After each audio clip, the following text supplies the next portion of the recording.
Assalamualaikum warahmatullahi wabarakatuh. Selamat pagi, selamat siang, selamat sore, dan selamat malam, tergantung kapan Anda menonton video ini. Nah, pada praktikum kali ini kita akan melakukan praktikum unit 2, yaitu pengukuran beda fase.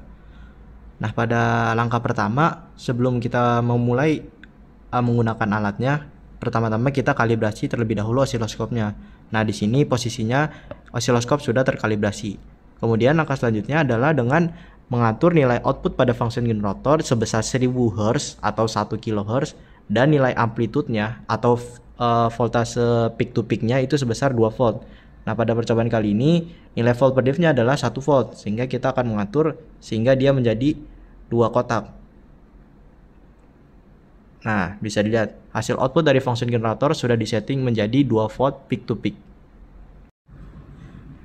Kemudian kita rakit kit praktikumnya. Untuk output dari function generator kita masukkan ke bagian ini untuk positifnya dan ini untuk yang negatifnya.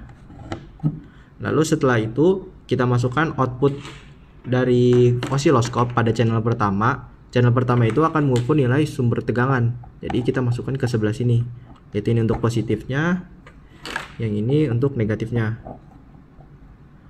Kemudian untuk channel kedua pada osiloskop kita akan mengukur nilai pada kapasitor. Nah, ini untuk nilai positifnya. Ini untuk yang kabel negatifnya. Nah. Oke, kita langsung masuk ke simulasinya. Nah, pada percobaan kali ini kita akan mengatur nilai variabel resistor dari paling minimumnya sampai nilai paling maksimumnya. Nah, pada percobaan pertama kita akan men-setting nilai variabel resistor ini ke paling minimumnya. Nah, di sini dimentokin ke kiri. Ini udah mentok. Oke. Nah, ini bentuk hasil dari output dual trace-nya. Dari ketika variabel resistornya diatur ke nilai paling minimumnya. Bisa dilihat ini nilainya tuh. Dia bisa dilihat sefasa ya, karena tidak ada perbedaan fasa antara gelombang pertama dan gelombang kedua. Ini kita satuin lagi. Oke. Setelah itu nilai untuk melihat nilai Lisiusnya, kita bisa atur nilai dual channelnya ini ke GND, ke ground. Nah, di sini kan ada dua mode, ada 3, AC, GND, dan DC. Nah, ini diatur ke GND semuanya. Kemudian nilai time per div-nya itu diatur ke bagian XY paling bawah itu. Nah, ke bagian XY-nya.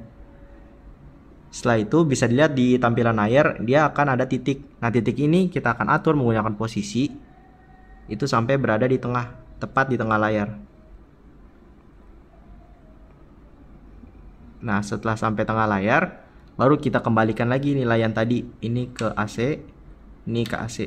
Nah, ini hasil dari metode Lisiusnya dari percobaan pertama ketika nilai resistornya disetting paling minimum.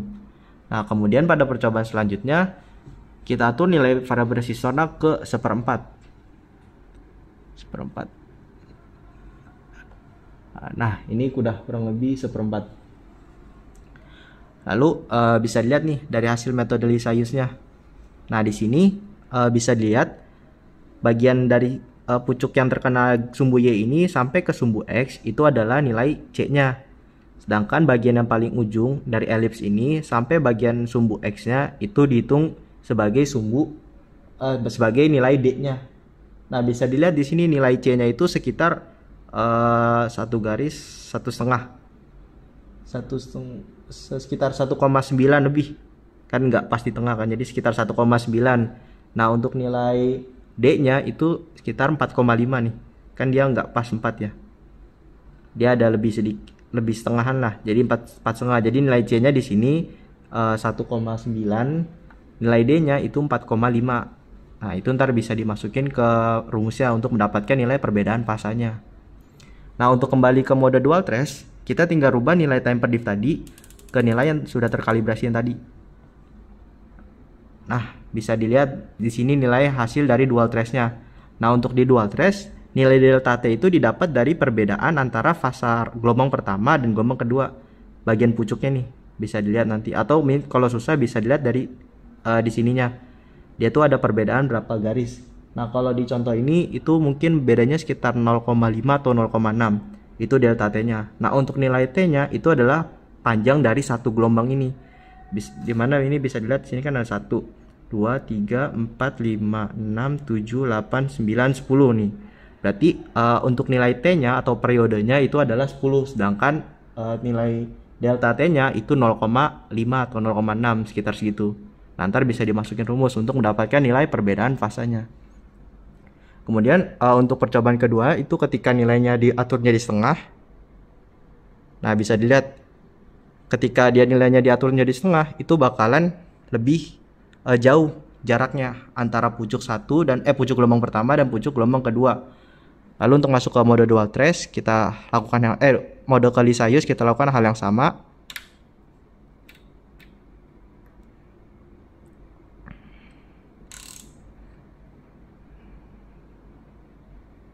Nah, ini sudah tepat di tengah. Tinggal kita balikin. Nah, ini untuk ketika percobaan ke selanjutnya, yaitu ketika nilainya setengah variabel resistornya. Nah, bisa dilihat juga di sini untuk nilai 3/4 itu seperti ini. Ini nilai 3/4, terus kemudian nilai semakin gedenya, nilai maksimumnya. Nah, jadi seperti ini. Jadi ketika diputar semakin kecil nilai variabel resistornya, dia akan mendekati seperti ini untuk metode Lissajous-nya. Kemudian untuk metode dual trace-nya, ketika dia nilainya dibesarkan, ini kan minimumnya, dibesarkan akan menjadi seperti ini. Nah, seperti itu.